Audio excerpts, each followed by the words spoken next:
semua, selamat datang kembali di channel si Celana Kotak, yaitu channel yang membahas tentang fakta unik dan juga misteri yang ada pada kartun SpongeBob SquarePants. Sebelum masuk ke pembahasan konten dari video ini, terlebih dahulu jangan lupa untuk subscribe channel ini serta berikan like, komen, dan share video ini ke sesama teman kalian yang juga penggemar kartun SpongeBob.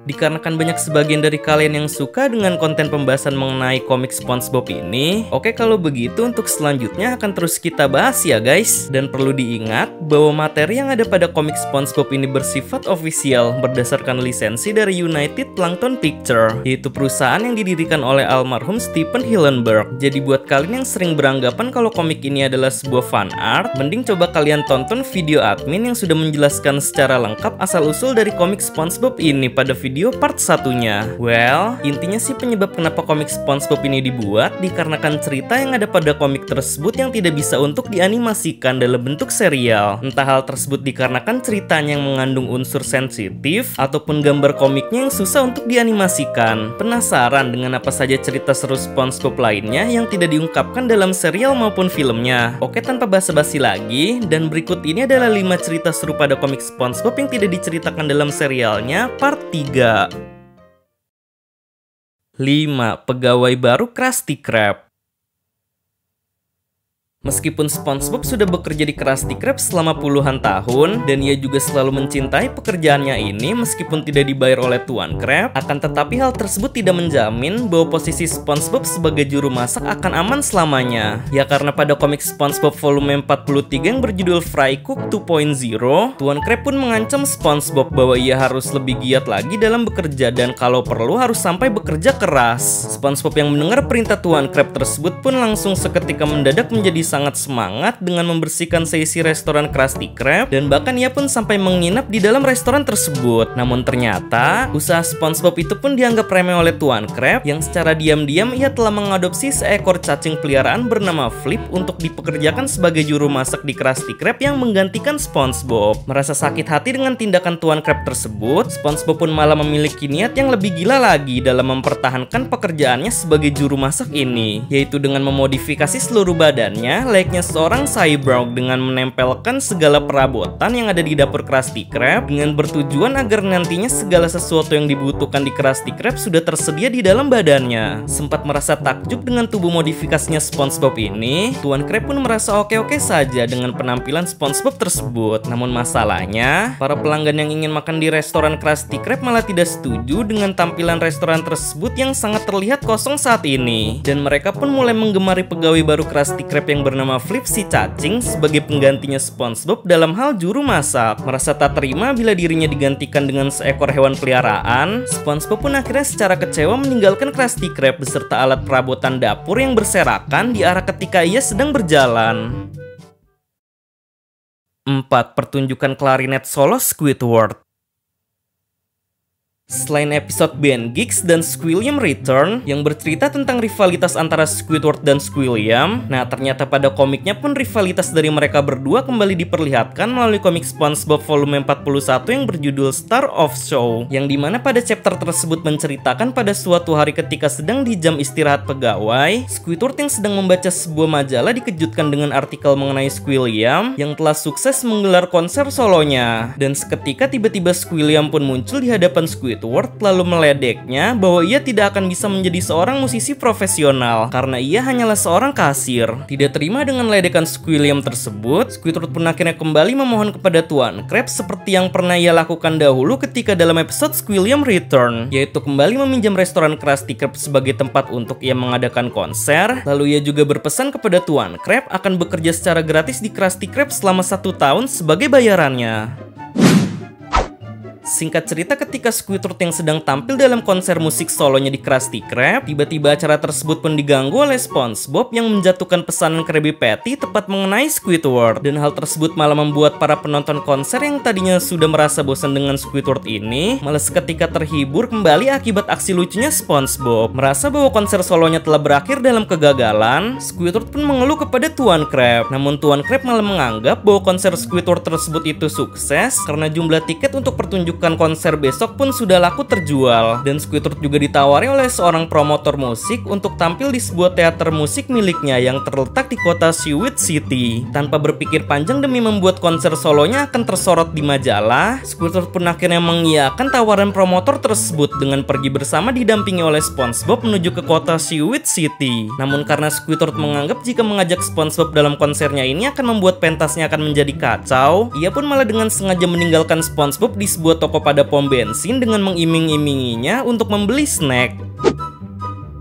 Dan singkat cerita, ketika acara konser Squidward sedang berlangsung, SpongeBob pun berhasil datang ke teater tersebut dengan menempuh jarak sejauh 125 mil. Lalu seketika karena kedatangannya, lagi-lagi membuat pertunjukan konser klarinet Squidward menjadi kacau balau. Akibat SpongeBob yang membawa banyak pesanan Krabby Patty ini yang menjatuhkannya secara bersamaan di hadapan Squidward. Bukannya merasa pertunjukan tersebut semakin kacau, akan tetapi para penonton yang menyaksikan konser tersebut pun malah sangat menikmati dengan aksi SpongeBob ini. Dan mereka semua menganggap bahwa SpongeBob adalah bintang utamanya sebagai komedian. Karena hal tersebut juga terbukti dengan pengakuan dari sang promotor musik yang akan memasukkan berita konser Squidward ke dalam artikel dari majalah musik. Dan pengakuan dari Squilliam yang iri kepada Squidward karena konsernya ini didampingi oleh SpongeBob sebagai bintang komedi sesungguhnya. Akibat pengakuan dari dua orang tersebut yang menganggap bahwa keberadaan dari SpongeBob di konsernya ini lucu, Squidward pun malah memiliki rencana untuk menjadi lucu seperti SpongeBob di pertunjukan konser musik berikutnya di Oyster Stadium. Namun dikarenakan kostum badut Squidward ini tidak disukai oleh para penonton dan ia juga telah mengacaukan peran SpongeBob di dalam konsernya, seketika Squidward pun dikeroyok oleh para penonton yang tidak suka dengan pertunjukannya hingga momen dimana Squidward yang dikeroyok ini sampai masuk ke dalam sebuah majalah musik dan dijuluki sebagai pertunjukan musik terburuk dalam sejarah. Dan ia juga mendapatkan perawatan di rumah sakit akibat insiden dirinya yang dikeroyok oleh para penonton.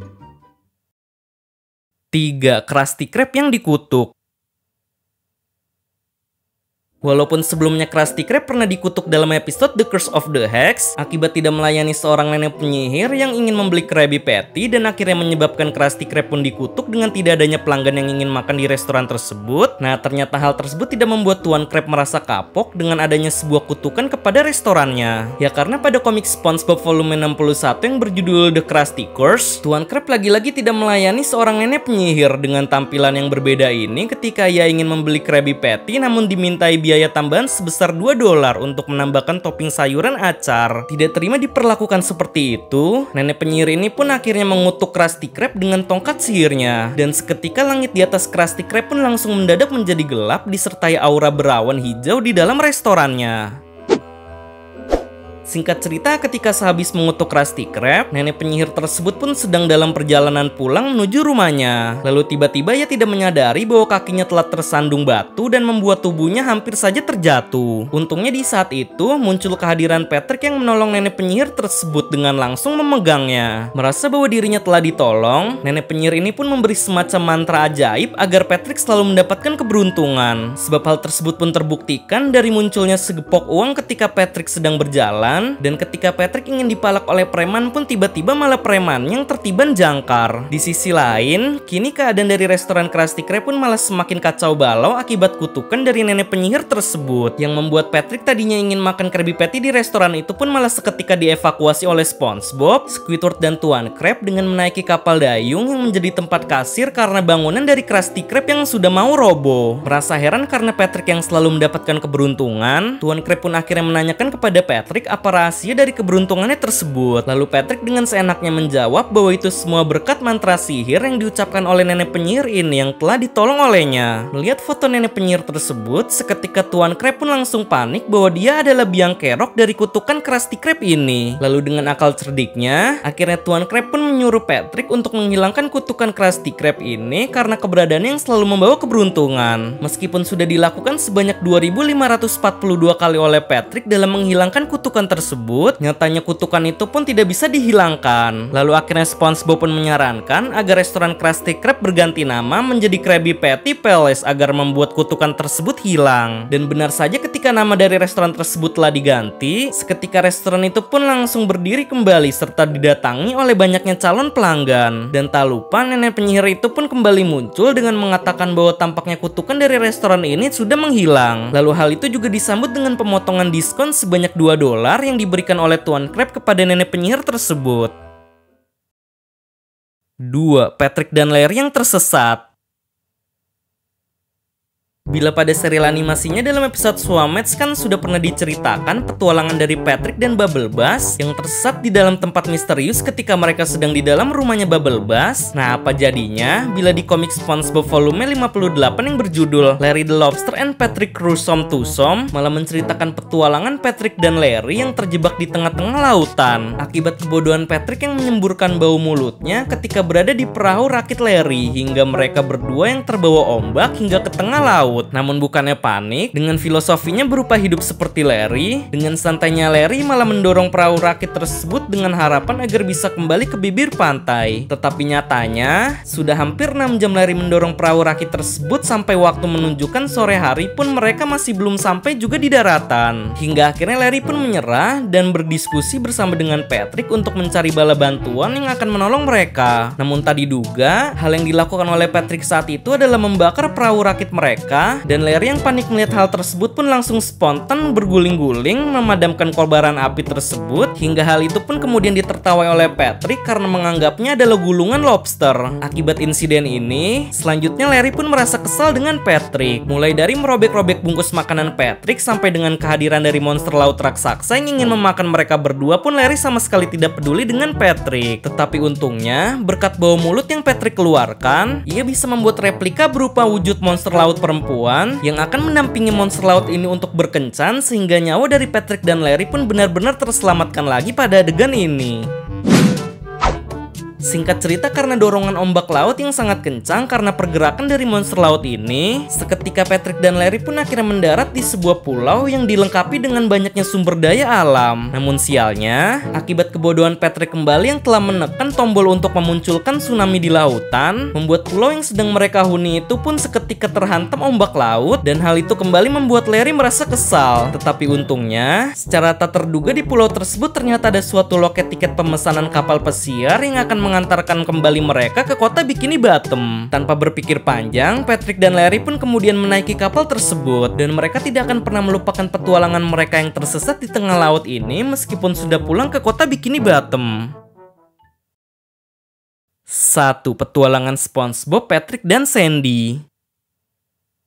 Jika petualangan sebelumnya itu dilakukan oleh Patrick dan Larry dalam bertahan hidup di tengah lautan akibat telah tersesat, nah untuk petualangan kali ini masih dilakukan oleh Patrick juga. Namun akan tetapi ia juga bersama dengan SpongeBob beserta Sandy yang merencanakan acara pendakian gunung berapi pada komik SpongeBob volume 65 yang berjudul Sandy Trek. Awalnya, rencana dari pendakian ini hanya ingin dilakukan oleh SpongeBob dan Patrick yang meminjam beberapa alat pendakian miliknya Sandy untuk digunakan dalam mendaki gunung api yang ada di kawasan Hydroterminal Fan National Park. Namun dikarenakan Sandy yang tertarik setelah melihat peta dari kawasan Taman Nasional tersebut, ia pun secara mendadak juga ikut dalam acara pendakian yang direncanakan oleh SpongeBob dan Patrick. Hingga akhirnya, SpongeBob, Patrick, dan Sandy pun secara bersamaan memutuskan untuk mendaki gunung api tersebut yang menjelajahi bagian dalam kawahnya, mendaki tebing, melintasi hutan, sampai berhadapan dengan siput liar. Dikarenakan ucapan dari SpongeBob dan Patrick yang terkesan telah menantang Sandy dalam mendaki gunung api tersebut, pada komik ini pun kita diperlihatkan kembali seperti halnya kejadian yang ada di episode Pressure, yang dimana pada episode tersebut Sandy merasa tidak mau kalah dan membuktikan bahwa dirinya lah yang terbaik dalam mendaki gunung api ini. Ya karena hal tersebut ditunjukkan sendiri olehnya yang mampu melintasi hutan kaktus, memanjat puncak bebatuan, menjinakkan siput liar, hingga membawa SpongeBob dan Patrick ke dalam kawah dari gunung api tersebut untuk ditempatkan di dalam sebuah tong. Namun sialnya, tindakan Sandy yang telah membawa SpongeBob dan Patrick untuk masuk ke dalam kawah gunung api dan menempatkan mereka di dalam sebuah tong ini pun tidak diketahui olehnya bahwa gunung api tersebut akan mengalami erupsi pada pukul jam 7 pagi. Sontak hal tersebut pun langsung membuat SpongeBob dan Patrick panik dengan langsung bergegas keluar dari kawah gunung api tersebut. Tetapi untungnya, nasib mereka kali ini terselamatkan dengan kedatangan petugas Taman Nasional Hydroterminal Fan yang langsung mengevakuasi mereka menggunakan kendaraan helikopter.